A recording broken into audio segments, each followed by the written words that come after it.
All right, everybody, welcome back for another deep dive. Yeah.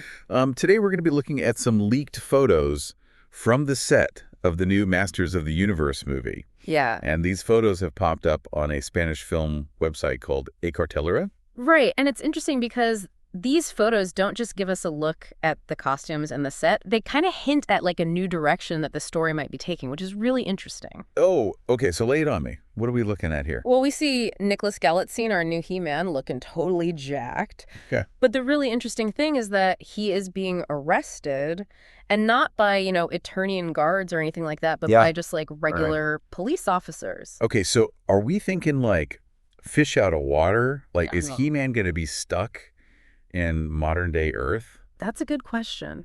I mean, it certainly wouldn't be the first time that a movie has taken that approach. Right. You think about like Super Mario Bros., for instance. They plunked those characters right into our world. Right, and it makes for some hilarious moments, too. I mean, Yeah. you've got this clash of, like, fantasy and reality. Absolutely. Can you imagine He-Man trying to figure out how a crosswalk works or trying to Oh. order a latte or something? Exactly. But I think it's not just about the humor either.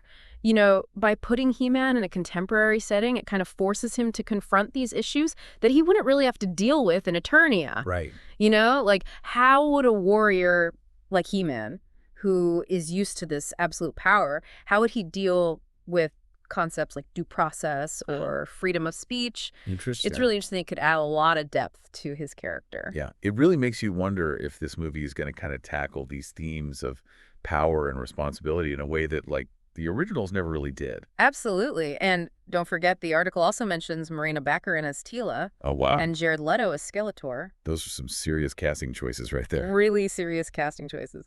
I mean, Baccarin always brings such intensity to her roles, and Leto was known for completely transforming himself for, like, every character that he plays. Yeah. I mean, could we be seeing a Skeletor that's even more unhinged than the original? I'm getting chills just thinking about it. It's a really interesting question.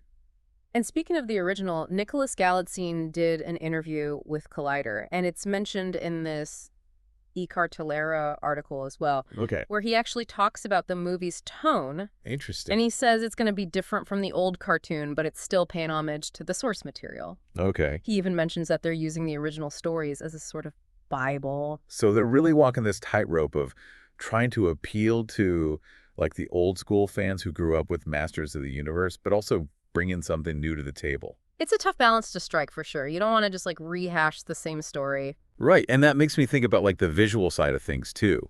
The E. Cartelera article, it actually includes, like, a side-by-side comparison of He-Man's look in the 1983 cartoon versus, like, what Galitzine looks like in these set photos. Yeah, and the differences are pretty striking. Oh, yeah. The new costume is way more detailed and realistic. Interesting. Kind of feels like they're really trying to ground the Masters of the Universe world. So we're potentially getting, like, a more visually sophisticated Eternia? Yeah. Which makes me wonder how they're going to handle, like, locations like Castle Grayskull.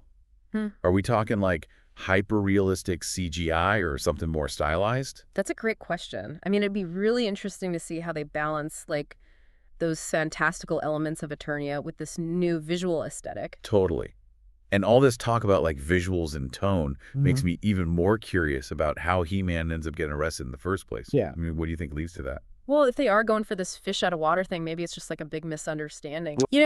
He-Man's used to operating under like a totally different set of rules. Right. So what might be like perfectly normal behavior on Eternia could be totally illegal here on Earth. I can picture it now, like He-Man casually levitating a car to get a better parking spot. Right. Completely oblivious to the fact that there are these, like, bewildered police officers just swarming all around him. Exactly. Or maybe it's not like a comedic situation at all. Maybe He-Man is forced to break some Earth laws in order to like stop a greater threat. Oh. And that could raise some really interesting moral dilemmas. Okay. Does he sacrifice his own freedom to protect innocent lives? Ooh, now those are the kind of stakes I'm talking about. Right. That brings, like, a whole new dimension to that classic hero's journey. And if He-Man is on Earth dealing with like real-world problems, does that mean that the threat of Skeletor extends beyond Eternia? Are we talking about like a battle for the fate of like the entire planet? That's a good question. I mean, the article doesn't really give us a whole lot to go on, but it's definitely something to consider. The scope of this movie could be way bigger than we initially thought. Absolutely.